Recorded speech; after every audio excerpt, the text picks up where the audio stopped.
नमस्कार, आप देख रहे हैं बीवीएम न्यूज खबर 24 में आपके साथ कुसुम मिश्रा। चलिए बढ़ते हैं आज की तमाम बड़ी खबरों की ओर। पहली खबर फरीदाबाद से।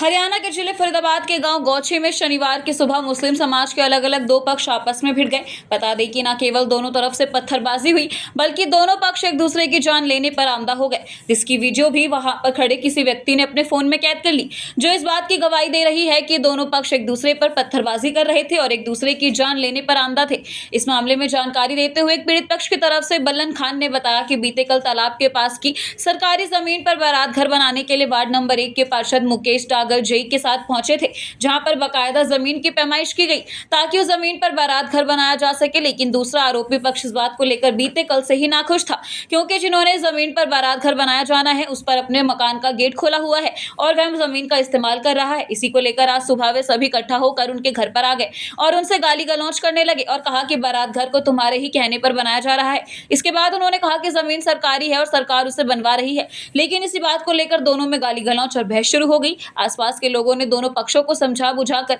अलग कर दिया, लेकिन कुछ देर बाद दूसरे आरोपी पक्ष की तरफ से पत्थरबाजी शुरू हो गई, जिस पत्थरबाजी में उनके पक्ष की तरफ से भी पत्थर का जवाब पत्थर से दिया गया। लेकिन आरोपी पक्ष की तरफ से आए एक पत्थर का टुकड़ा उनके बेटे भोलू के सिर पर जा लगा, जिसके चलते वह वहीं पर लहूलुहान हो गया और बेहोश हो गया। आनंद फानन में उसे बादशाह खान सिविल अस्पताल में इलाज के लिए भर्ती कराया गया, जहां पर उसका इलाज चल रहा है। घटना की जानकारी स्थानीय लोगों ने पुलिस को दी। इसके बाद पुलिस मौके पर पहुंची और पुलिस का कहना है कि शिकायत मिलने के बाद ही आगे की कार्रवाई अमल में लाई जाएगी।